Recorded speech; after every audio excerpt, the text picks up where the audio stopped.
Drag me to death like a lit cigarette. Took my last breath like the smoke from Bem-vindas e bem-vindos ao Primeiríssimo Cinema Pra Quem. Hoje estamos aqui com Soju. Diga algo, Soju.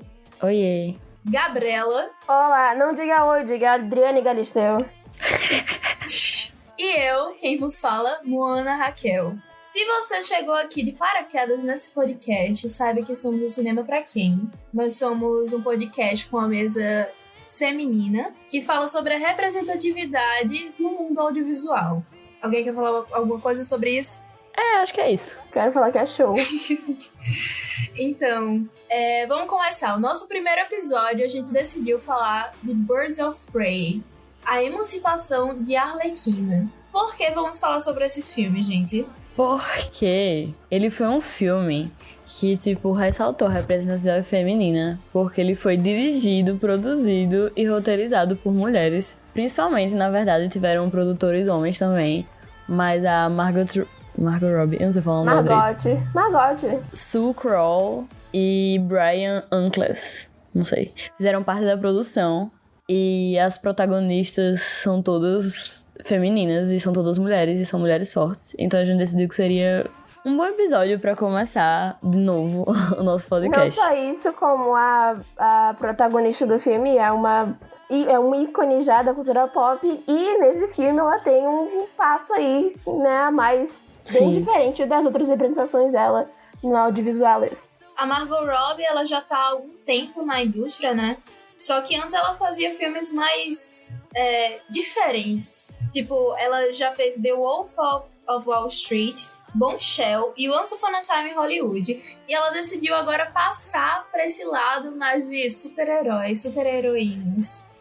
E se é que a gente pode chamar de super-heroína, né? Não sei se é muito decidir, porque, assim, tem entrevistas dela falando que ela assinou o contrato pra Suicide Squad antes mesmo de ter alguma coisa definida, sabe? Ela meio que foi, ela só foi. Talvez na expectativa de dar dinheiro, porque a gente tem muito isso, né? De, artistas que poderiam fazer... Que, poderiam estar atuando em obras muito mais... renomadas, entre aspas, mas eles vão pra esse mundo do HQ porque é blockbuster e na teoria dá mais dinheiro, o que talvez não tenha sido o que aconteceu com Birds of Prey. Tenho coisas a falar sobre isso. É importante ressaltar também que esses outros filmes que eu citei, todos eles foram indicados de alguma forma para o Oscar, enquanto Birds of Prey é uma pegada bem diferente, né? Mas... É porque existe todo aquele papo de... O Scorsese gosta de falar isso. O Scorsese, tô de olho em você, velho. Que ele menospreza filme de super-herói e coisa e tal, falando que cinema tem que ser arte e toda essa parada. Eu não sou de audiovisual, então, assim, não é minha pegada nisso. Mas o cinema, ele é entretenimento acima de tudo. Mesmo o cinema arte, ele te entretém naquele momento, ele te faz pensar. E talvez o cinema entretenimento pelo entretenimento, como o Scorsese critica, seja ok também. O filme de super-herói, ele começou a fazer sucesso lá pra 2010, depois que veio o Iron Man, entendeu? Agora os atores famosinhos, como a Margot Robbie, estão entrando nessa, porque já sabem que estão numa parada diferente, entendeu? Eu acho que é extremamente válido a produção do blockbuster. Porém, a gente tem esse fato que, a bilheteria costuma ganhar muito mais dinheiro, costuma fazer muito mais dinheiro. Tem até um filme que critica isso, que é Birdman. Mas eu não gosto desse filme. Sim, eu também não gosto. Não tinha nem que estar lá no Oscar. Eu odiei aquele Mas, Oscar. Esse filme critica justamente isso, que, atores do caralho decaíram para o mundo dos heróis, porque, na perspectiva dele, essa é só uma forma de fazer dinheiro, sabe? Aí vem o filme do Coronga e coloca todo mundo para baixo, porque é uma puta crítica social foda, e é isso. Não, eu discordo que não seja arte. Eu acho que qualquer filme é uma expressão artística. Mas que dá mais dinheiro é fato. Essa é uma pauta muito importante de se falar. Mas também é possível ver muita arte nesse filme. Inclusive, a arte do filme, que coisa linda. Então, pra gente poder falar mais sobre, Soju, diga aí pra gente qual é a sinopse do filme, por favor. E depois de se aventurar com o Coringa, a Arlequina se junta a Canário Negro, Caçadora e René Montoya pra salvar a vida de uma garotinha do criminoso Máscara Negra em Gotham City. De uma garotinha chamada Cassandra Cain. Cassandra Cain? É muito Aham. importante. Porque todas E uma é coisa que eu órfã. percebi é que todas Detalhe as... que ela é órfã. Sim. Na vida real? É. Não. Ela Todas é as órfã. personagens desse filme, elas têm alguma ligação com o mundo dos quadrinhos ou os mundos que foram feitos antes, né?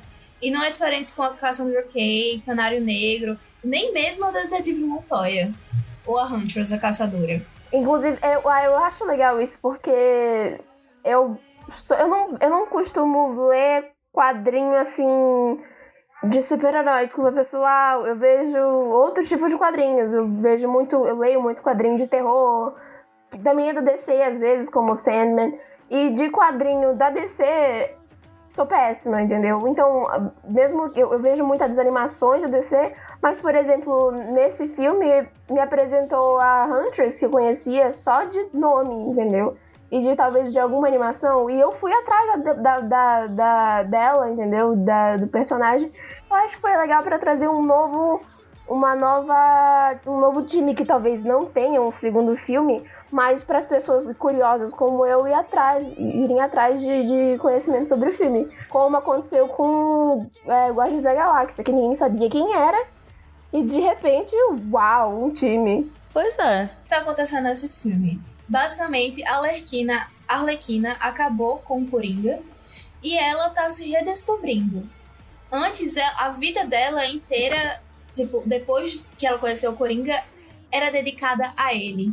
Ela não tinha mais uma personalidade que se não fosse algo pra ele. Então agora, essa ligação se esvai e ela precisa de outra coisa pra continuar vivendo. Sim, ser emancipada. Se entender. E aí, no meio disso tudo, Mata muito macho. as pessoas não acreditam que ela acabou o relacionamento dela. Na verdade, ela esconde. Porque ela usa isso, ela sabe que ela tem imunidade geral se as pessoas acham que ela tá com o Coringa. Ninguém Sim, ia tocar verdade. nela. É verdade. É, mas além da imunidade, até quando ela quer que a pessoa saiba, as pessoas não acreditam nela. A Arlequina tem a cabeça meio mexida desde criança, apesar dela ser muito inteligente. Só nos últimos anos que ela começaram a trazer essa parte inteligente dela, de que ela tem PhD, que ela fez psiquiatria, porque antes ela era vista do nascimento dela e até pouco tempo atrás ela era vista só como uma ginasta que ganhou a oportunidade de fazer faculdade por conta da bolsa de ginasta que ela tinha, mas ela nunca era vista como uma pessoa inteligente. Sim, Era muito mas mais esse sobre a filme, loucura. tipo, O filme mostra ele trouxe meio isso, que ela era inteligente e ela não era uma má pessoa. Ela se deu bem com as freiras do internato dela em algum momento, apesar de brigar com elas. E ela conseguiu essa bolsa de estudos e ela fez psiquiatria e ela tem um PhD em psiquiatria. E ela se tornou psiquiatra do Asilo Arkham, que foi onde ela conheceu o Coringa. E ele mexeu com a cabeça dela a ponto dela virar a surtada que a gente conhece hoje em dia. Sim. E aí, meio que por influência dele, não só influência, mas por manipulação dele, ela entrou pro mundo do crime, apesar de que depois do término ela decidiu continuar nele. Porque aí você Enfim. já entrou na merda, né, querida? Vamos seguir. Ela entrou na merda e quis Não. ficar. Entrou dentro do buraco, só foi cavando pra baixo. Mas o buraco dela é tão bonito. Opa, frase. Porque o buraco dela tem glitter. Tem o cartão de Sim. visita lá que ela faz em glitter. Meu Deus, a gente já pode entrar na parte de spoiler. Tá, vamos entrar na parte do spoiler. Dancing in flames, dancing in flames. Sweat, sweat, sweat. In the rhythm, Spoiler, pessoal. Porque naquela explosão porque tem enquanto ela tá dirigindo o caminhão, tem toda aquela explosão e tem flashback, depois tem a explosão da fábrica. E aquilo é tão Arlequina. E é Aquilo tão nunca bonito. aconteceria Muito num bonito filme. aquilo. Nunca E tipo, aconteceria. eu vi em algum lugar da internet que, tipo, a personagem realmente não foi pra suavizar o filme.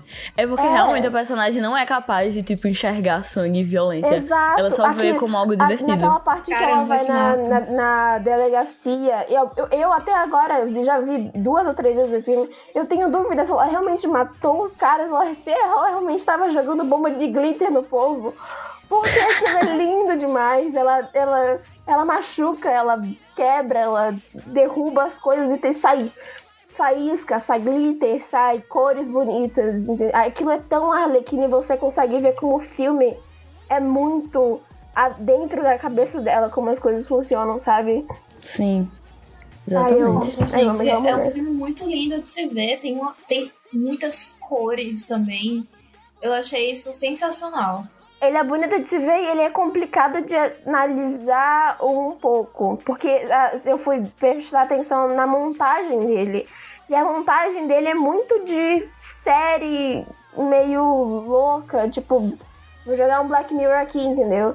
Porque tem muito flash forward e tem flashback. Às vezes ela para o filme e fala, não, vou voltar aqui e vou contar de novo o que aconteceu. Algumas vezes ela faz isso. A montagem ela é muito interessante. Era a cabeça dela tá tão bagunçada que ela não consegue. Ela não consegue contar uma história de forma linear. Sim. Ela, tipo, deixa isso bem claro, que ela fala... Normalmente as pessoas começam as histórias contando como nasceu, e aí ela começa a falar de como foi quando ela nasceu e tal, e da história dela, e aí depois ela pula pro presente, e depois ela volta pro passado. E ela fala, tipo, eu vou contar do meu jeito, e foda-se. Aí E o depois filme... aparece uma personagem nova, e eu amo a parte de que a caçadora tá tentando falar o nome dela. Aí ela volta no passado pra falar do passado isso da é muito caçadora. massa. E como ela nunca consegue falar caçadora. Pois é, o filme começa no começo e termina no final, mas no meio é uma Uau. grande bagunça. Assim, Isso é uma coisa que eu achei muito interessante, que eu assisti várias entrevistas da Margot Robbie. Ela falava sobre a Arlequina e como ela é uma personagem peculiar no fato de que, às vezes, durante uma história, ela pode começar naquele ponto, pode rodar muito, pode acontecer muita coisa e ela pode acabar exatamente da mesma forma. Que nem é o Jack Sparrow, por exemplo, de Piratas do Caribe. mas eu não acho que é isso que aconteça nesse filme. Eu também acho que não, mas eu acho que, tipo, se for partir do pressuposto desse tipo de narrativa, pode acontecer, mas eu acho que não acontece nesse filme. Mas, por exemplo, eu acho que a única grande mudança que acontece é que ela agora tem um aprendiz do lado dela. Mas ela Não. continua roubando coisas, ela continua se achando a mais esperta das pessoas. Ela Não, mas a rouba gente o não carro pode da esperar. A gente não pode esperar esse tipo de mudança de uma vilã ou anti-herói clássica dos quadrinhos. Seria a mesma coisa que do Joker virar, sei lá, anti-herói em vez de ser vilão agora. Mas ela tem mudanças agora. Ela sabe que ela não tá sozinha como mulher. Tanto que ela fala sobre a emancipação de outras mulheres dentro do filme. De como cada uma ali tá presa a alguma coisa. Ela sabe, no final, antes dela abandonar as amiguinhas dela, ela sabe que ela tem pessoas pra contar. Que agora ela tem um coração dela é molinho. Ela tem um pet, ela tem mais dinheiro agora, ela realmente tá diferente. Agora ela, mesmo que antes ela estivesse, entre aspas, emancipada, vivendo numa casinha em cima de um restaurante tailandês, agora ela tem um propósito, ela tem um chamado, ela sabe o que ela é. Eu acho que ela cumpre o objetivo dela, né? Que era, tipo, se descobrir além do Coringa. Tipo, se descobrir como pessoa individual, sabe? Tipo, quem ela é, além de ser a Little Monster, sabe? Ela quer saber quem é a Harley Quinn. Ela fala isso, tipo, que ela quer saber quem ela Uma coisa que é. a gente vê em muitas, não só mulheres, eu vou trazer mulheres aqui porque é quem a gente é, de como você às vezes pode ser diferente dentro de um relacionamento e fora do relacionamento. Digamos Nossa. aí, a Marcela, né, no BBB, pessoal, quarentena, todo mundo tá vendo BBB. Do nada. Não, mas é um excelente exemplo. A Marcela dentro de um relacionamento com aquele garoto lá, aquele bicho, vou nem dizer que é o nome dele.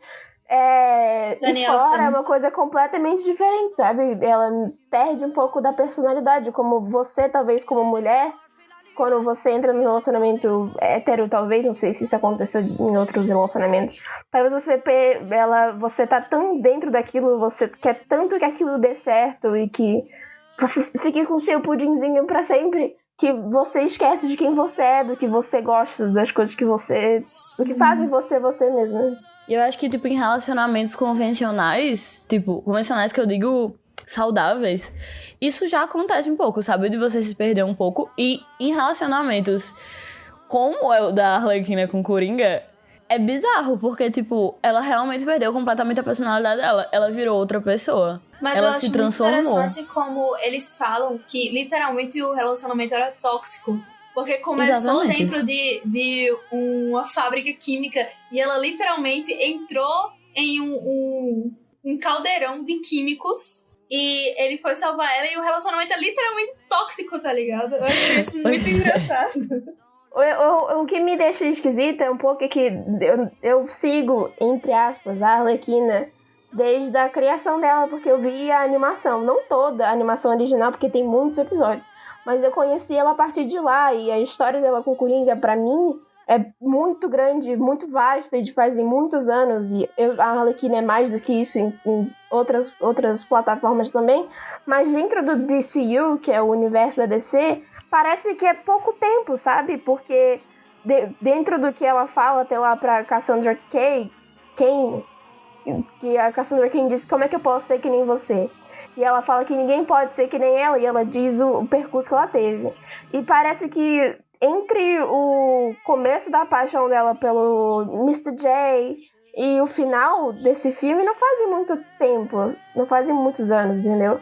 Porque você vê aí que ela diz sobre ela entrar no poço com o Coringa, aí depois ela sai, aí você vê aquele encontro, aquela parte que aparece, não sei se aparece não, aparece em Esquadrão Suicida, que é ela caindo no meio do mar, quase morrendo, e o Batman salvando ela, aí ela vai pra prisão, aí continua o Esquadrão Suicida, e logo após de Esquadrão Suicida nós temos Aves de Rapina. A gente não sabe quanto tempo passou entre Esquadrão Suicida e Aves de Rapina, mas pela aparência dela, não parece que faz muito tempo, entendeu? Então o relacionamento deles é bem diferente do que em outras plataformas audiovisuais, porque parece que não faz muito tempo, sabe?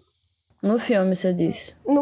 Nesse universo da DC. Pois é, eu acredito que seja só porque talvez eles não tenham a intenção de fazer disso uma série. No conceito filme, precisamos fazer um único filme contando essa história. Então você tem que reduzir muito toda a história, sabe? Você tem que reduzir muito tudo que está rolando nesse universo, sabe? Pra você poder fazer apenas um filme, porque é uma história muito longa.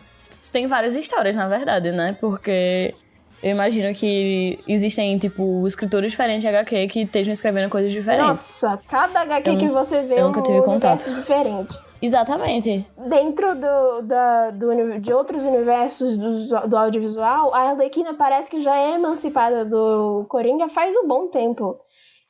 Exatamente, só que eu acho que não teria como eles explicarem todos esses conceitos de todas essas HQs, de todas essas... de tipo, dela já ser emancipada. Não tinha como explicar tudo isso em um único filme, sabe? E eu acho que a intenção desse filme é... eu acho que talvez pra um público maior, já que não é todo mundo que assiste os filmes que lê as HQs, de, tipo, mostrar pra essa galera que ela se emancipou em algum momento, certo? Tipo... eu acho interessante que quando eu tava assistindo junto com Gabriela. Gabriela sabe muita coisa sobre o mundo da DC, o mundo da Marvel e etc. E eu não sabia de nada. Tipo, naquele momento eu só cheguei pra assistir, eu tinha assistido uma vez... Esquadrão Suicida. E era isso que eu tinha. E eu tava assistindo, e tipo, mesmo sem saber de nada, eu achei o filme simplesmente sensacional, incrível.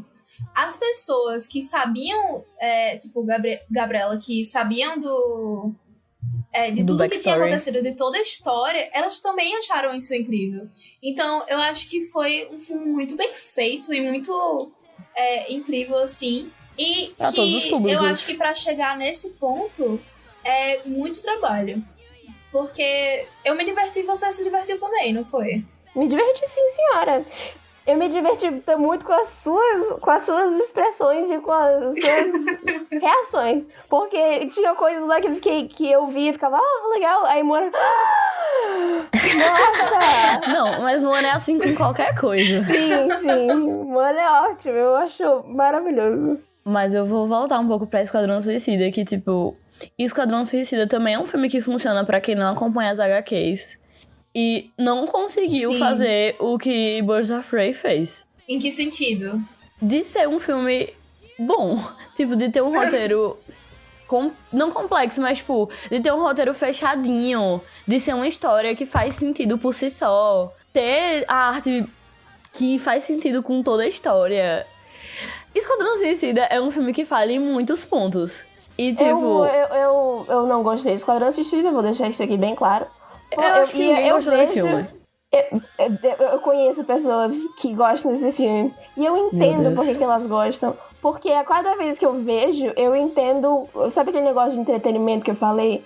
De como, por exemplo, eu vejo Velozes e Furiosos, eu entendo completamente que o filme não vai ser bom, o roteiro não vai ser fechadinho, não vai ser bonitinho. Só que eu vou ficar lá, eu vou ver, eu vou achar bonitinho os tiros e eu vou ficar torcendo por eles, porque eu gosto dos personagens, e é isso. É um negócio meio... Eu vou esquecer do que eu tô fazendo e depois eu vou sair daqui e é isso. Não é um filme bom. E eu vejo algumas similaridades com o de Esquadrão Suicida com o Birds of Prey. Tô aqui dizendo. Não, eu também vejo essa semelhança. Só que eu acho que, tipo, Esquadrão Suicida não cumpre com o objetivo. E o que eu penso desses filmes é que, sei lá, Velozes e Furiosos, por exemplo, o objetivo dele é... O público dele é pessoas que querem ver carros, mulheres e caras super fortes. Peitos grandes em homens e mulheres. Exatamente. E ele cumpre esse objetivo. Só que eu não acho que Esquadrão Suicida cumpre esse objetivo, sabe?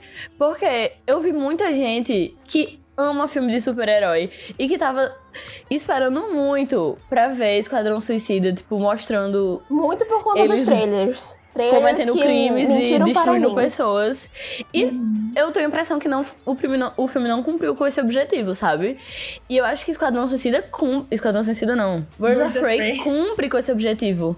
Porque, tipo, eu acho que a intenção desse filme é protagonizar uma anti-heroína feminina foda pra caralho, que, sei lá, raramente no cinema teve destaque, só, tipo, longe do Coringa.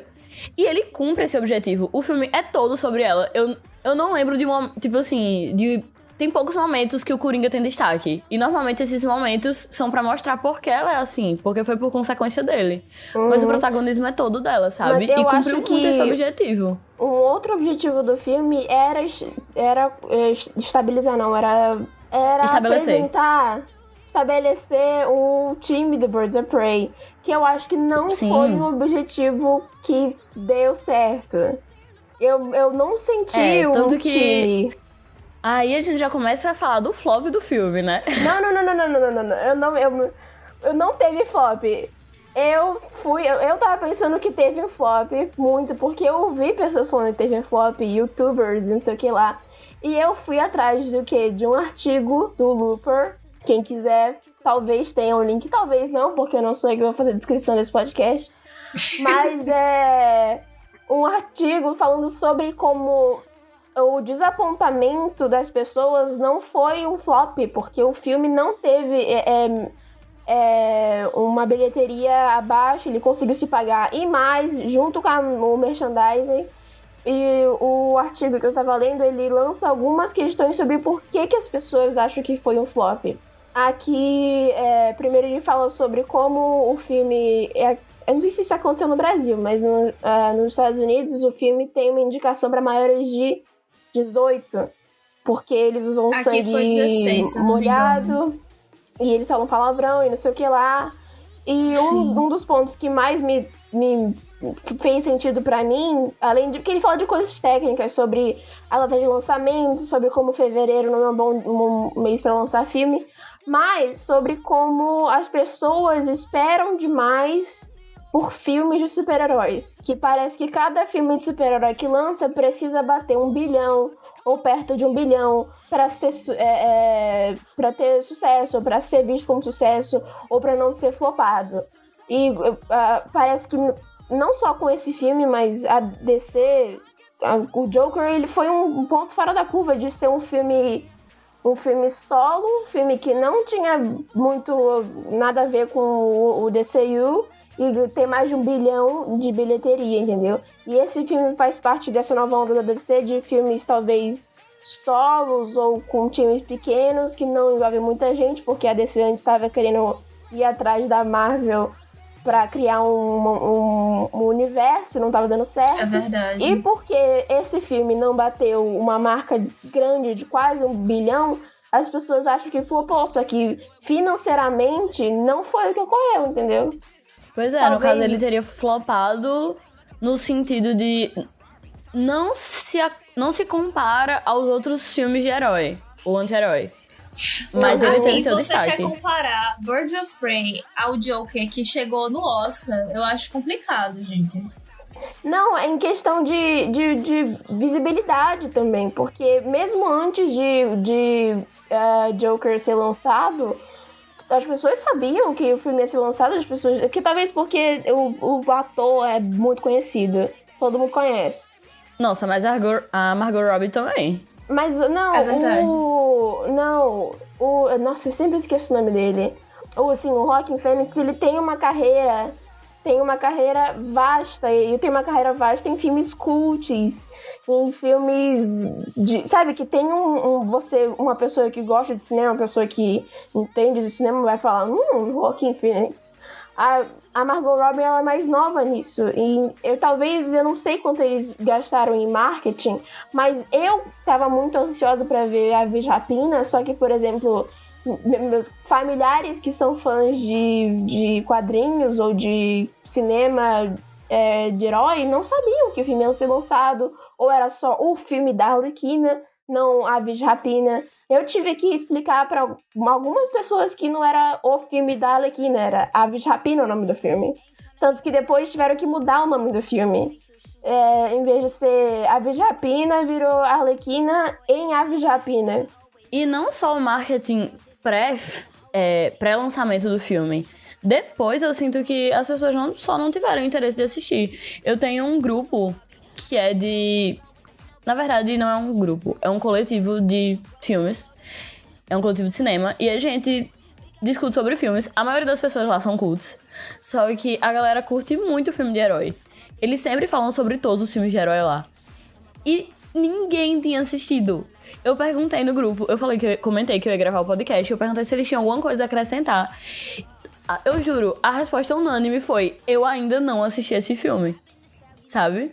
Tipo, não foi um filme que atraiu as pessoas a comprar o ingresso na estreia e ir pro cinema assistir, sabe? Pelo menos no contexto Natal, ou talvez até no contexto Brasil. Tipo, eu também não vi as pessoas falando sobre isso no Twitter. E sei lá, quando saiu o Último Vingadores, eu tinha que silenciar a palavra pra eu não tomar spoiler, porque era só o que eu ouvia no Twitter. Eu acho e a que é Virgem uma Rapina, comparação ninguém falou nada sobre, sabe? Mas assim, gente, eu acho que quem assistiu esse filme gostou. Eu saí de lá pensando assim, caramba, velho, esse filme é o mínimo, tipo, o mínimo que o cinema deve pra gente. Porque ele não traz a sexualização da mulher, ele traz pra gente muita porrada, sem ter 50 peitos na nossa frente, assim, dizendo, olhe para os meus peitos. Eu fiquei muito, muito feliz com esse filme. A Margot Robbie, ela, em várias entrevistas, disse que nesse filme ela também era uma produtora. E os figurinos também foram muito conversados com ela. Porque ela não gostava do figurino da Arlequina em Esquadrão Suicida. Porque a bunda dela tava basicamente em todo lugar no filme inteiro. E se você parar pra prestar atenção, a roupa dela em Birds of Prey não é a roupa mais composta do mundo, mas é só a roupa que deixa ela confortável, sabe? E que não sexualiza ela. Tipo... E se sexualiza num ponto em que ela se sinta confortável naquilo, que ela queira aquilo. E que faz sentido a personagem. Porque querendo ou não, tipo... É um traço da personalidade dela, talvez, a sexualidade. Então, tipo... É na medida do aceitável, sabe? Não só pra atriz, mas pra quem tá assistindo. Sensacional, porque, assim... é nesse momento que você vê a diferença de uma produção feminina para uma produção masculina. Quando você vai assistir Esquadrão Suicida, o corpo dela é muito sexualizado. Ela baixa, assim, pra pegar bolsas, sem necessidade, sabe? Faz parte do... O corpo, obviamente, faz parte do personagem. Mas é como se o corpo dela fosse uma arma, sabe? Sim. Por isso que, por exemplo, entrando aqui em outro ponto que não tem muito a ver com isso. Dentro do universo da Marvel, tem a Emma Frost, que ela usa muito o corpo dela como arma. E mesmo que isso seja, assim, um jeito de feminismo, de você usar, entre aspas, fraqueza ou o machismo do homem como uma ferramenta e você usar a sua sexualidade como um modo de lutar contra isso, pra mim é um tipo de feminismo que dentro do audiovisual não cola mais pra mim, porque não parece que não atrapalha mais do que ajuda. O filme dos X-Men, eu não lembro qual foi, em que Emma Frost apareceu, teve muito isso da sexualização dela por ela mesma, porque ela é uma personagem que se sexualiza de propósito. E eu não sei se isso vale mais, porque a Arlequina também ela se sexualiza de propósito. A gente consegue ver isso em Esquadrão Suicida, tanto quando o Coringa chama ela pra ela ficar com aquele cara lá no bar, Sim, uma boate, sei lá. verdade. E nesse momento ela é muito mais, no momento do Aves de Rapina, ela é muito mais engraçada, ela mostra o lado dela mais engraçada. Ela tem mais personalidade do que corpo, né? E tem um outro ponto que tem a ver com o roteiro também, porque, assim, a culpa não é da personagem, a culpa é de quem faz a personagem, certo? E quem roteirizou Birds of Prey foi uma mulher. Então ela sabe que, tipo, aquela personagem não precisa ser sexualizada pra ela ser ela, entendeu? E eu sinto que nos contextos que a personagem, tipo, usa o corpo dela e quer se sexualizar e está sendo sexualizada, a maior parte das vezes é escrito por homens, por uma coisa que, inclusive, a gente falou no nosso primeiro episódio, que foi apagado, que é pro male gaze, sabe? Tipo, é puro male gaze. A personagem se sexualiza para os homens poderem desejá-la sem se sentirem culpados. Não só os homens, mas principalmente os homens. Ela se mostra e ela se exibe porque se você estiver sentindo atração sexual por ela, a culpa é dela, sabe? Só que na verdade a culpa não é dela, porque ela é uma personagem de uma ficção. E tipo, a maior parte das vezes foi um roteiro estruturado para que isso aconteça, sabe? E nesse caso não acontece.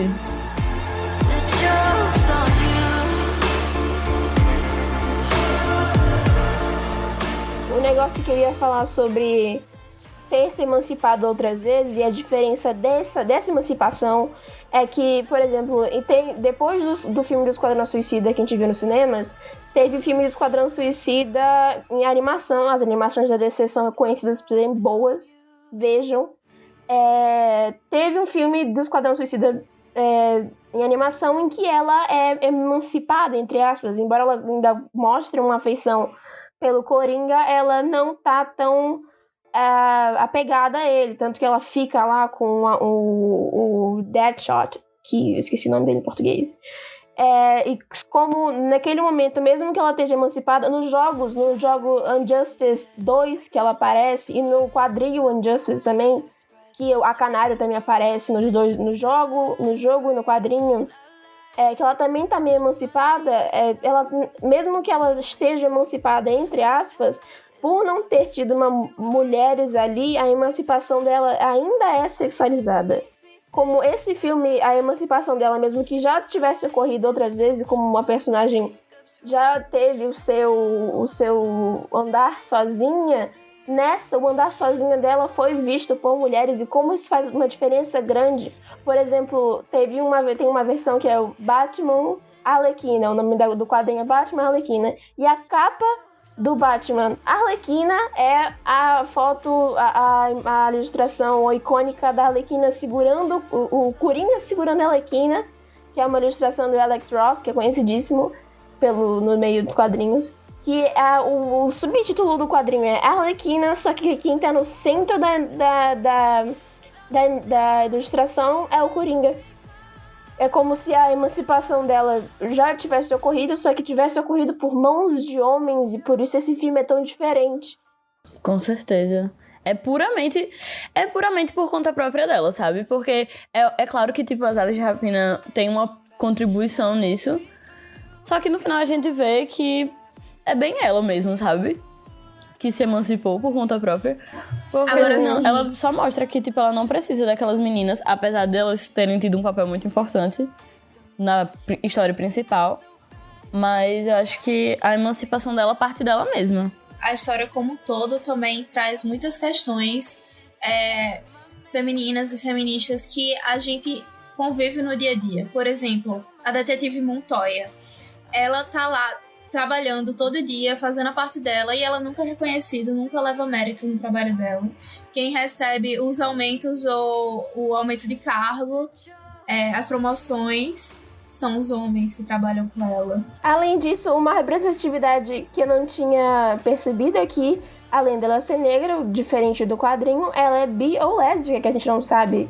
Porque aquela menina, é uma advogada, ela é a ex dela. E eu não passou batido assim pra mim, sabe? Promotora. A Arlequina também é bi, inclusive. Sim, ela pega a Poison Ivy, é a venenosa.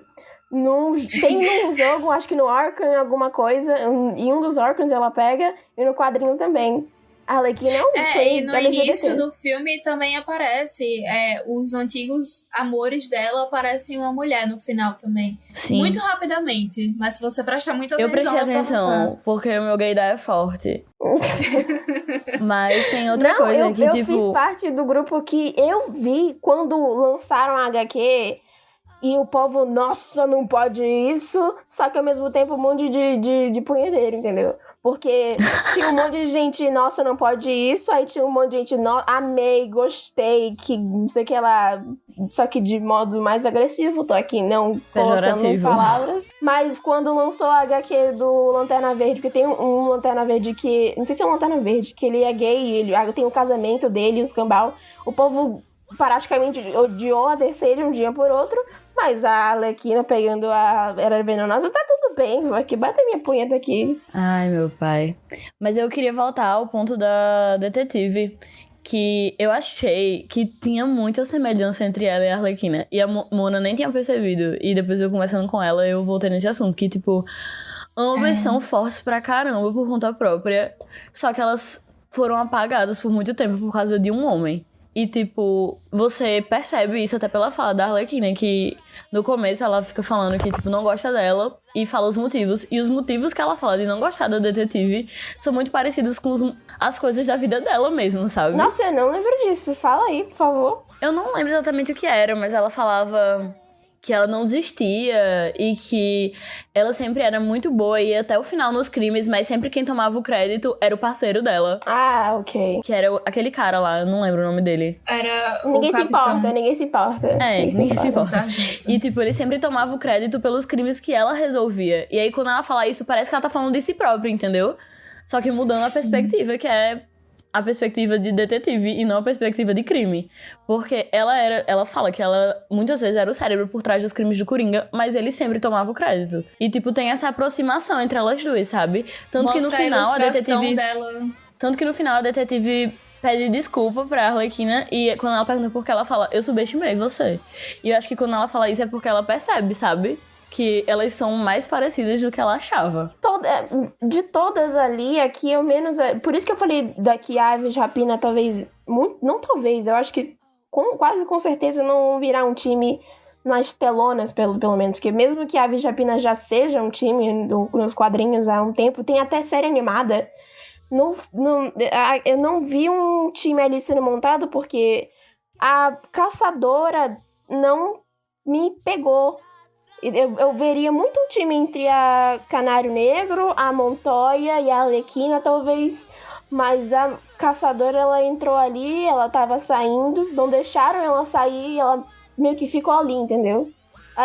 De semelhanças, o que Soju tava falando sobre a Montoya ser parecida com a Arlequina, eu também vejo a Arlequina sendo parecida com a Canário Negro, mas eu não vejo uma ligação com a caçadora, entendeu? Mesmo que todo o plot do filme basicamente seja sobre ela e a família dela, a personagem pra mim não foi montada de um jeito bom o suficiente pra fazer parte de um time de eu me importar. É verdade, você tem razão.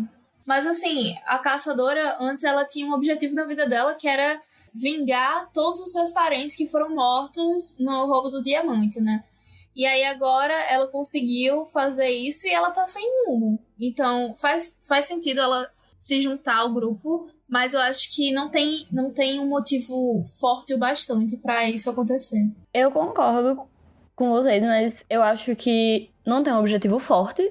Só que eu acho que ela não precisa de um objetivo forte, sabe? Eu acho que quem não tem nenhum objetivo da vida vai fazer o que tá à sua disposição. Às vezes você Qualquer fica caminho só é caminho. rende duas coisas. E eu acho que é isso que acontece com ela, sabe? No final do filme dizem que ela pega a chave que tava no diamante, porque o plot do filme é o quê? A gente não explicou, eu acho, direito.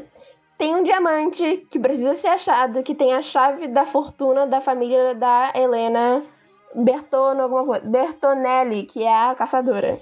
E no final do filme ela consegue a chave, ela pega o dinheiro da família dela todo de volta e ela financia as aves de rapina. Tanto que o filme termina meio que vamos ter um segundo filme aí, pessoal, que acho que não vamos ter. E meio que o objetivo dela passa a ser montar esse time, talvez vingar. Talvez porque ela queira ter a sensação de poder, porque vingança tem a ver com poder. Eu acho que você construir um time também tem a ver com poder. Então talvez seja esse o objetivo dela, sabe? Não o objetivo, mas a motivação dela pra esses objetivos. O negócio que eu vi e eu não gostei de ouvir de mulheres é o que? Gente falando que a caçadora tem lesbian vibes. E eu não curto muito isso, até com negócios que aconteceu com a Elsa, sabe? Tipo, Give Elsa a Girlfriend. Sobre como mulheres, quando elas têm traços que são vistos como masculinos, sobre ou quando ela tá sem um homem, ou quando ela é calada, ou quando ela é forte, ou quando ela, sabe, ela tem traços que diriam que é masculinos, ela tem que ter lesbian vibes. Ela tem que, sabe, ser alguma coisa Uma mulher ali. não pode ser forte se ela não gostar de homens. É basicamente isso. Mas enfim. Achei esquisito. O que não faz nem sentido dentro do próprio filme. Porque a Arlequina é super girly e ela é bissexual. Uma coisa que eu tava percebendo é que, tipo, a Huntress, ela também não consegue se comunicar direito com as outras pessoas. Ela não tem uma personalidade tão forte assim. Ela não é comunicativa. E cada uma das meninas tem um defeito diferente. Isso é uma coisa que a diretora também quis trazer à tona, que nem todos os super-heróis são perfeitos, então as mulheres também não precisam ser. Porque até agora, no mundo das super-heroínas, grande parte delas, elas são vistas como mulheres perfeitas, tipo a Mulher Maravilha, tipo A Capitã Marvel. Isso. Capitã Marvel, Viúva Negra, Capitã Feiticeira Marvel. Escarlate. A Feiticeira Escarlate não tanto, porque teve todo aquele negócio dela ser manipulada pelo Ultron, mas foi só isso, né? E aí ela quis trazer isso de diferente pra esse mundo, pra esse filme. E eu queria falar também sobre a Canário Negro. A primeira coisa que me chamou a atenção no filme, quando eu tava assistindo, foi a música que ela tava cantando. Que ela tava cantando, fazendo um quote aqui. Nós vivemos no mundo dos homens, mas o homem não é nada sem uma mulher. Isso me chamou bastante atenção. Que eu vi uma ligação naquela cena, mas isso não te lembra aquela frase horrorosa que é: por trás de um grande homem tem uma grande mulher? Nossa, isso me lembra muito essa Sim. frase. Mesmo que naquela cena seja empoderador, não me trouxe tanto, porque me lembrou dessa frase. E essa frase normalmente é dita por pessoas que não entendem muito do feminismo. Eu acho que não é 100% empoderadora porque ainda existe uma dependência nessa frase. Sim, com Tipo, certeza. mesmo que não seja mulher dependendo do homem, tem a noção de que o homem depende de uma mulher. É verdade. E, tipo, essa dependência não é legal. Tipo, o objetivo é todo mundo ser independente. Tanto os homens quanto as mulheres. Pelo menos eu acredito que Mas eu seja fiz isso, uma né? ligação direta agora entre essa música e o que a Arlequina falou no início, de que o Coringa levava todo o crédito por tudo que ela fazia, sabe? Aham. Eu não vi tanto empoderamento nessa frase, até porque o que acontece depois e como a Canário é depois, ela só tem a emancipação dela realmente lá pro finalzinho do filme mesmo, sabe? Um pouco antes dela entrar com as meninas na Booby Trap pra batalha final. Porque tem uma cena horrorosa que o Black Mask, o Máscara Negra, eu acho que é o nome Sim, dele. Máscara Negra. Ele vê uma mulher rindo no bar, na balada, e ele acha que a Nossa, menina essa tá cena foi a rindo pior dele. de todas. E ele rasga a roupa dela, pede pra ela dançar sem música, e a Canário chora por si mesmo, sabe? Chora e tira tira as lágrimas rapidamente pra ninguém ver ela chorando. E nessa música, quando ela canta essa música, que é antes dessa cena acontecer, depois tem uma conversa dela com a Arlequina, em que a Arlequina fala que a Arlequina no mundo real é meio que o bobo da corte, sabe?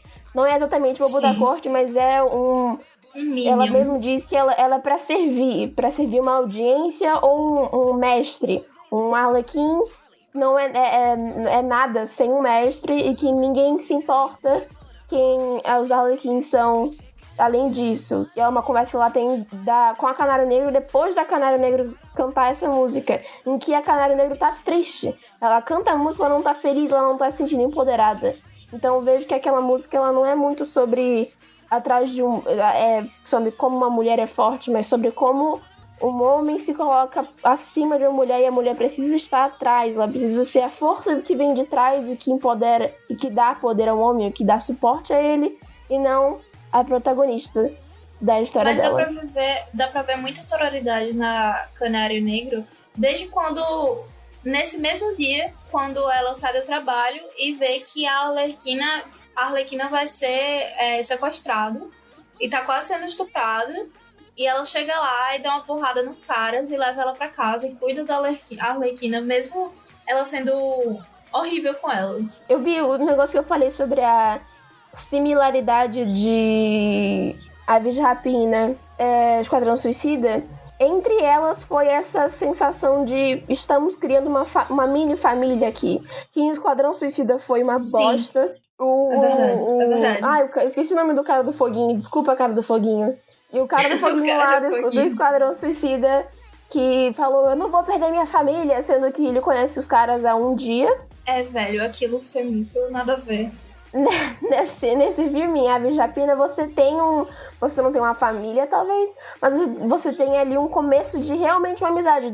Você entende o porquê da sororidade delas e por que elas trabalham junto no final. Tem um motivo. Eu posso dizer qual eu achei o auge da sororidade? Quando elas estavam lutando e aí... Sim! E aí a Arlequina virou pra Canário Negro e falou, olha, você quer uma xuxinha pra amarrar seu cabelo? Nossa, incrível. Eu anotava na minha pauta, gente, eu amei esse momento. Nossa, foi tudo. Eu não vejo coisa mais sororidade que isso. Você vê a Canário tá ali sofrendo com o cabelo dela grande. Eu tinha cabelo grande até alguns dias atrás. E se alguém me oferecesse uma xuxinha, eu sabia que essa pessoa era uma pessoa, assim, de Deus, entendeu? Confiável. Confiável. Nossa, e eu acho incrível. Eu acho incrível. O bem maior delas terem se reunido foi homem escroto e elas foram matar eles. Isso pra mim foi tudo. Sinceramente. Tinham muitos caras e elas eram em menor quantidade. E elas se juntaram e elas conseguiram destruir todos eles. Sabe de uma coisa? Eu fui assistir um vídeo falando mal de Aves de Rapina. E aí, quem falava mal de Aves de Rapina? Claramente um homem. Um homem. E ele estava, o quê? Bêbado. Ele me deixou... Que combinação ele falou perfeita. claramente, eu estou bêbado. E aí, ele levantou duas pautas que eu fiquei muito, assim, com vontade de rir da cara dele. Uma delas foi que uma pessoa do tamanho de Arlequina não conseguiria nunca derrotar aqueles caras que estavam lá, daquele tamanho. Ela parece ter, sei lá, 40 quilos e ela conseguiu derrubar 50 homens, assim, numa grande facilidade. Jura, minha querida, jura? Porque ele fez um vídeo falando exatamente a mesma coisa em Esquadrão Suicida, porque se ele não sabe, ela também tava lá. E ela matava coisas que nem humanos eram. Nem humanos eram aqueles bichos, entendeu? Eram bichos feitos pela Enchantress, a feiticeira lá, que era a Cara Delevingne, que não sabe atuar. Desculpa, joguei aqui outra informação. ele tinha que ter feito a mesma coisa. Eu não vi esse vídeo, eu me recusei a ver, Mora me mandou o vídeo. Eu mando pra um grupo o vídeo e eu não vou ver, porque eu vou ficar puta só. Que eu não vou aguentar. Então, a gente Eu tá não vi num mundo também. de super-heróis, né? Então, qualquer poder que ela tenha, não é uma coisa que você vai negar, né? É aquele, Mas, enfim, e a aquele negócio segunda- de quem lê quadrinho sabe. O poder do personagem tá na mão de quem tá escrevendo. Em um momento, Sim. o Superman, ele é o Deus próprio, que ninguém consegue abater. No outro, ele não faz nada. Ele vai ter que No chamar outro, o ele tá Batman pra falar apanhando do mata. Batman. Pois é. Tudo depende de quem tá escrevendo. Nesse caso, não é um macho. Tchau. E a segunda coisa que ele falou foi uma coisa que eu ri muito, que é, tem 50 caras ao redor dela. Todos estão lutando com ela. E todos erram todos os golpes. Eu fiquei me perguntando o tempo inteiro, cara, onde é que você tava em todos os filmes de ação com todos os homens do mundo? Porque em Não é todos os isso, filmes de pô. ação isso acontece. Não, eu vou mostrar pra ele uma cena de Comando para Matar, que eu gosto de ver filme de brucutu. De Comando Gente, para Matar, em que Kill Bill. o Arnold Schwarzenegger está parado, tem um cara atrás dele lutando com o ar. Entendeu, Eu cara? acabei de ver um clipe desse jeito que o cara... Eu não sei, ele parecia... O cara participava do The Voice, eu não... Adam Lavigne. Ele rouba a arma de um cara que tá assaltando o banco, puxa a mulher e sai correndo do banco, e todos os caras que estão atirando neles erram os tiros. Todos. E a polícia não consegue achar eles. E eu fico, mano, O negócio é que o Joker é um cara mirradinho que é um palito e ele luta contra o Batman que tem todo um treinamento. Olha, gente, ó, eu não tenho nem o que dizer mais pra esse E se a homem, não. gente for parar, tipo, pra analisar com questões realmente práticas, e se isso fosse uma situação da vida real, ainda faria sentido, porque os homens não estavam organizados. Eles só estavam, tipo... Eles estavam brigando, inclusive, entre si. É, pra pegar Por o isso que dinheiro, deu tudo era. errado. Porque, tipo, cada um queria por conta própria pegar a criança pra poder ganhar o dinheiro. E, tipo, foda-se. E cada um eles queria não por conta combinaram. própria Eles não combinaram matar entre a si. bicha. Eles não combinaram entre si qual era o plano específico. Tal pessoa vai pegar a criança enquanto os outros batem nelas, tá ligado? Eles não combinaram eram porra todos nenhuma. mercenários, que o Black Mask... Exatamente, chamou, tipo, se eles começassem a se bater entre si, eu não ia achar estranho. Enfim, cada um por conta própria que queria o prêmio, sabe? Então, eles estavam totalmente desorganizados e elas estavam totalmente organizadas. Elas tinham um objetivo, que era salvar a criança e se defender. E foi isso que elas fizeram. E por isso que elas, tipo, ganharam a batalha, porque... Nossa, batalha, eu tô me sentindo muito... RPG Girl. É por isso que elas ganharam, porque, tipo, elas tinham um objetivo, que era se defender. E elas estavam se defendendo e atacando quando dava, mas, sei lá, o objetivo delas não era matar todos os homens, nem, sei lá, roubar uma criança, outro sabe? ponto que eu achei muito engraçado. Que ele falou assim: a Arlequina estava no meio de uma cidade e ela viu um caminhão. E ela teve a brilhante ideia de explodir uma indústria de químicos no meio de uma cidade. Ela não pensou que isso poderia matar dezenas de pessoas. Aí isso me fez lembrar de uma coisa que eu tava assistindo um filme com Gabriela. E aí, naquela cena em que ela tá comendo um sanduíche, ela tira o papel e ela joga no chão. E aí eu olhei e falei: caramba, por que você jogou o papel no chão? Porque Aí a é a Gabriela Arlequina. fez. Exatamente, é a Arlequina, ela não liga. Ela é uma vilã, ela mata 50 pessoas por dia. Você acha que ela vai ligar por Ela causa não do é papel? vilã, mas anti-herói. Eu também acho que Ela ela só nasceu não como liga uma mesmo. vilã. Hoje em dia ela é mais uma anti-heroína porque o povo gosta dela e ela vende. A Arlequina vende com o personagem. É. Aí gosta Mas de... ela É a mesma realmente coisa não que aconteceu liga. com Deadpool. Ela fala, quando ela vai explodir o negócio, que ela toma decisões ruins quando ela tá bêbada. Mas que Não, ela foda-se, disse tá que ligado? ela toma as melhores decisões ela- quando ela tá bêbada. Ah, mas Sim. aí ela fala, no dia seguinte ela fala, tipo, mas depois tinham que pagar por elas, talvez não seja tão boa, alguma coisa assim. Mas enfim, ela realmente só não liga.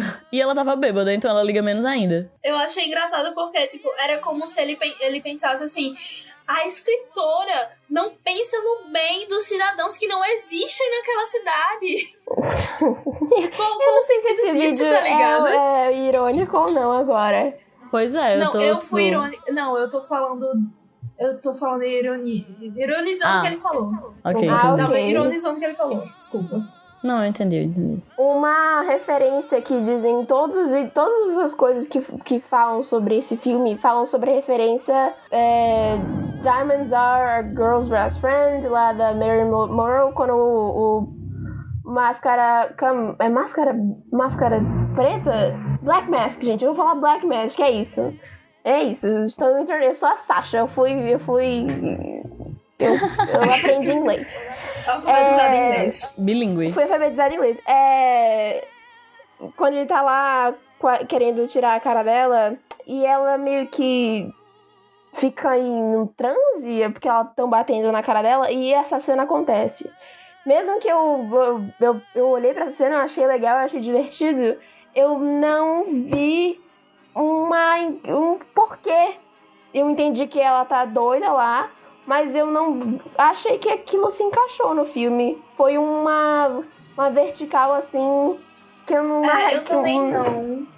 Eu Foi tava uma vendo reta um vídeo que foi divertida, mas não foi, sei lá, no coube, talvez. Eu tava vendo um vídeo que mostrava que não era a primeira vez que aquele ator, acho que era o ator da Black Mask, já vivenciou aquela música, porque em outro filme isso aconteceu, que uma personagem cantava pra ele aquela música, mas eu também não vi sentido nenhum naquilo. Eu acho que era só pra dizer, essa mulher Só pra louca fazer a e ela tá referência. pensando coisas.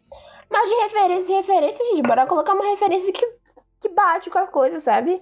Isso acontece em um quadrinho, eu li o Graphic MSP do... Esqueci o nome. Eu tava lendo uma graphic...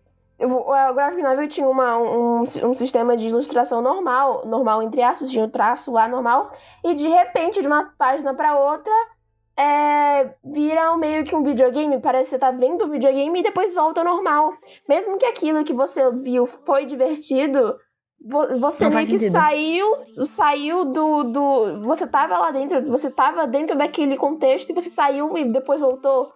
Foi divertido, mas você saiu da imersão, sabe? Do roteiro. Foi, verdadeiro foi, mais sincero.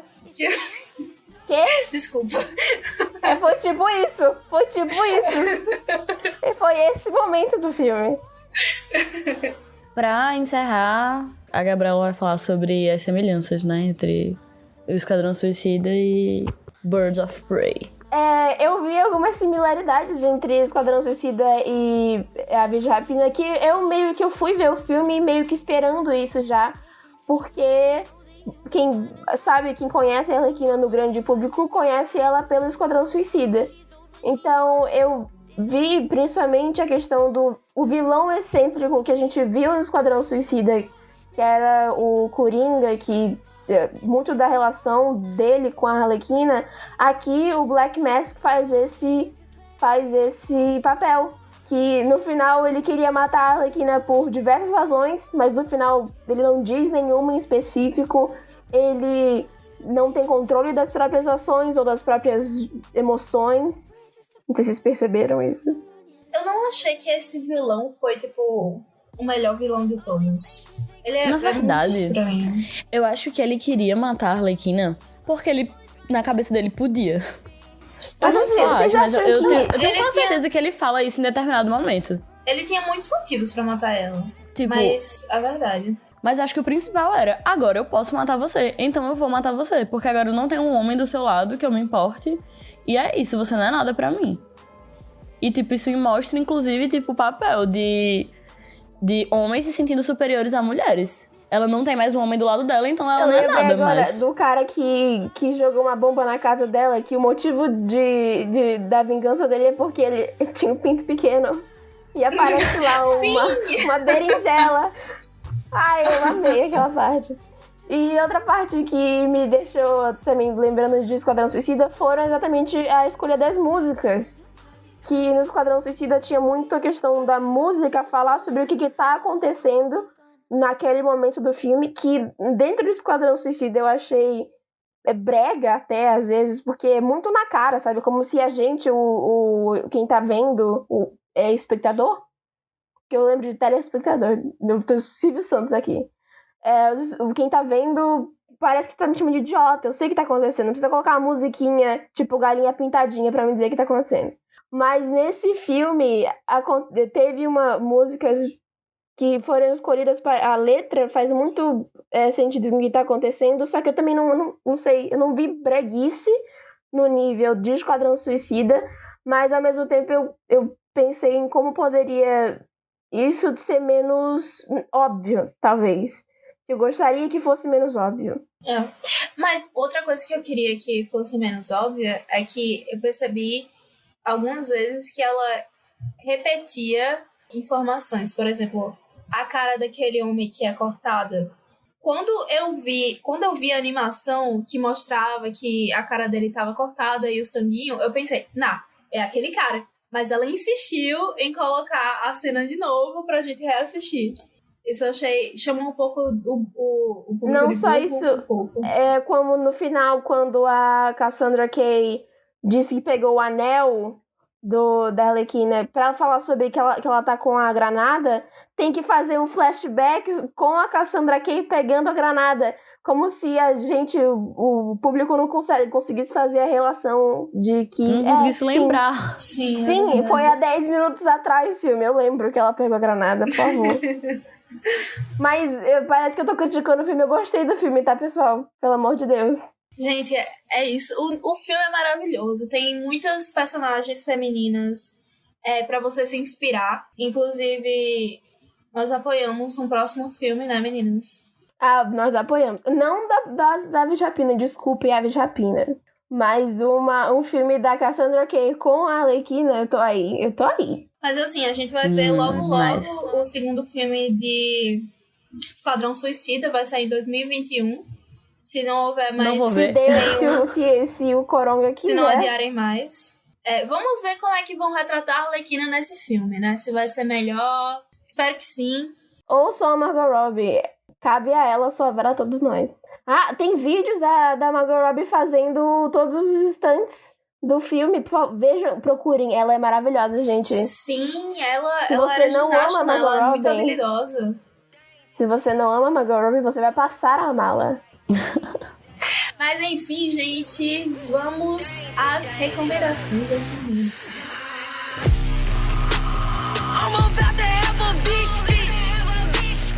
Soju, o que é que você trouxe para nós hoje? Hoje eu trouxe uma coisa que não tem nada a ver com o tema que a gente tá debatendo.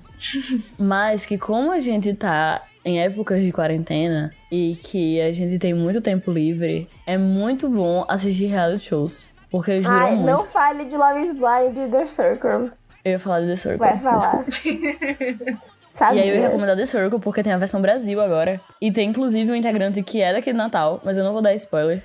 Apesar de que eu acho que vocês já devam ter assistido, porque já terminou, mas quem não assistiu, assista. E é isso, não tem nada a ver com o tema, mas é só porque quarentena a gente já assistiu toda a série que tinha que assistir, já assistiu todos os filmes que tinha que assistir. Então vamos de reality show.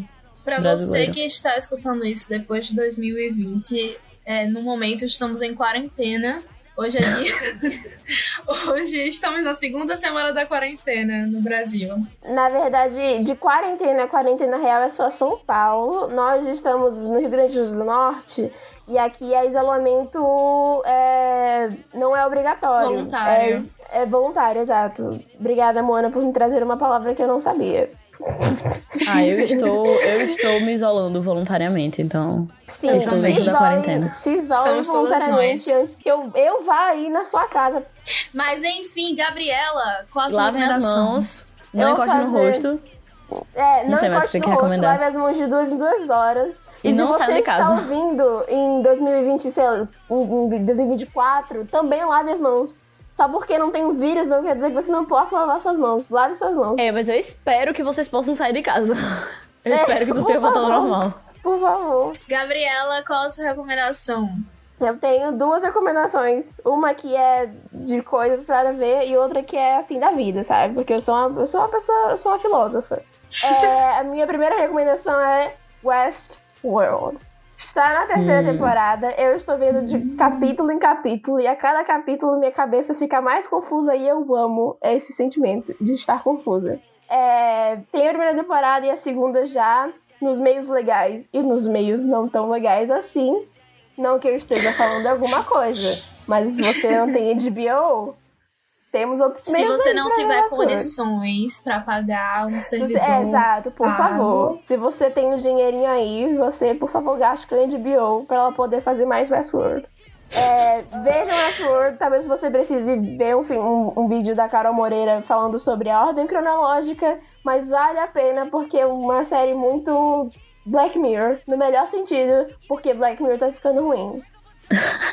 E minha segunda recomendação, entre aspas, porque eu tô falando se isso não é em 2020, que vocês não estão ouvindo em 2020, talvez não faça muito sentido, mas em tempos de quarentena, às vezes a gente tem muita coisa pra fazer, a gente tem muita coisa que a gente quer inventar pra fazer, muita lista de filmes, livros, séries e reality show e tarefa de casa, e às vezes você tá trabalhando em casa e você pode se sentir tem muita coisa pra fazer e eu não tenho como fazer tudo, você começa a se sentir ansioso, tem muita notícia o tempo todo. Se você entra na Globo, toda hora tem notícias sobre o coronavírus. E a minha diquinha tenta se acalmar da maneira que você puder, criar uma rotina. Se você tá talvez se sentindo ansioso por conta de ter muita coisa pra ver, tem muito livro pra ver agora que eu tenho tempo, faça talvez uma listinha de coisas pra você ir de passo a passo e não ter um amontoado de coisas pra ver. É mais pra criar um ritmo à sua quarentena, entendeu? A quarentena não virar um dia gigante e te deixar mais ansioso. E eu falo isso como uma pessoa que estava passando por um período de ansiedade um tempo desses aí. Gabriel, você é perfeita porque você deu diquinhas que eu mesma preciso seguir, inclusive. Todos nós. Porque está complicado. Eu sou muito psicóloga, eu tô muito psicóloga. Muito Outra obrigada, coisa, foi ótimo. inclusive, vou falar em psicóloga, outra coisa é que não larguem a terapia de vocês. Sugiram pra terapeuta de vocês fazer consultas online, qualquer coisa do tipo, mas não larguem, porque é fundamental nesse momento. Se você toma remedinho pra ansiedade, remedinho pra depressão, também continue tomando. Não deixe de tomar. Não deixe de tomar, por favor. Vai, Moana, sua indicaçãozinha. Eu vou falar de duas coisas, já que vocês estão falando de remédio. Uma das indicações é Grey's Anatomy, que tem Nossa, eu achei mulheres que você ia muito indicar fortes. Rivotril. Pessoal, Rivotril. Não. Nós Grey's não somos Anatomy. médicas, então ninguém recomenda nenhum remédio aqui pra ninguém. Grey's Anatomy tem uma medicação muito forte, é ótimo. Tem uma representação feminina muito forte. Mulheres incríveis. Tem umas 15 temporadas. Tem. Mas eu acho que Quem é uma nunca, série né? sensacional. Sim, agora temos Gente, tempo pra Friends assistir tem 15 10 temporadas. temporadas. Então é tudo bem. Mas Grey's Anatomy tem 15 temporadas e 40 episódios. 40 episódios. E 40 minutos em cada episódio. Então é um pouco pesado. Mas assim, eu recomendo muito. E outra série que tem personagens femininos fortíssimos, incríveis, é One Day at a Time. Essa série, gente, é sensacional. Incrível. Sim, e ela O começo dela voltou.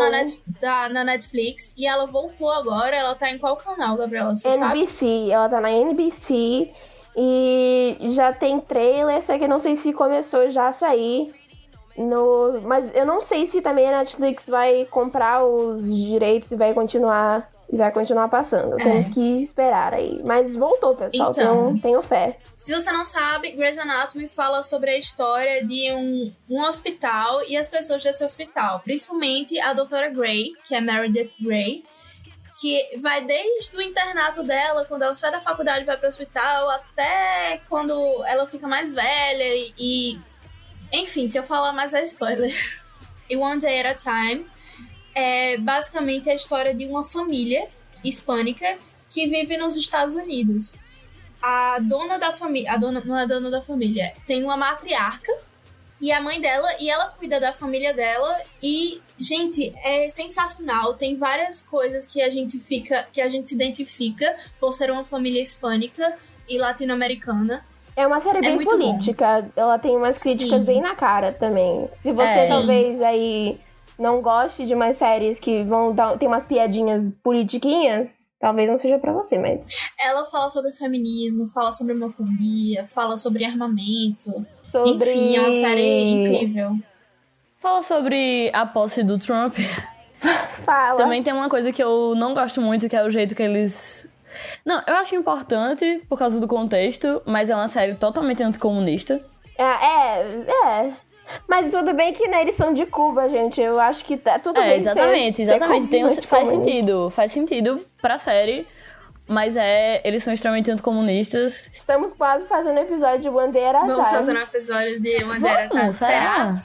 Não sei. Mas enfim, gente, Fica no ar. estamos chegando ao fim. Esse podcast faz parte do portal do Pixel Up. Se você não conhece o Pixel Up, conheça sim. Estão disponíveis em todas as plataformas, Spotify, Apple Music. Dizer. E assim como nós, conte para os seus amigos, para suas amigas sobre o nosso podcast. E queríamos fazer um agradecimento a Paulo, que nos inspirou bastante. Ele bateu na tecla pra gente voltar com o podcast. Estamos aqui. E muito obrigada, Paulo, pela linda logo que você nos fez e por ter editado esse nosso primeiro episódio. Desculpa pelo áudio também. Desculpa aí qualquer coisa. Mas enfim, isso. gente, muito obrigada. Valeu. Beijo. Tchau. Valeu, beijo na bunda. Tchau. Até a próxima.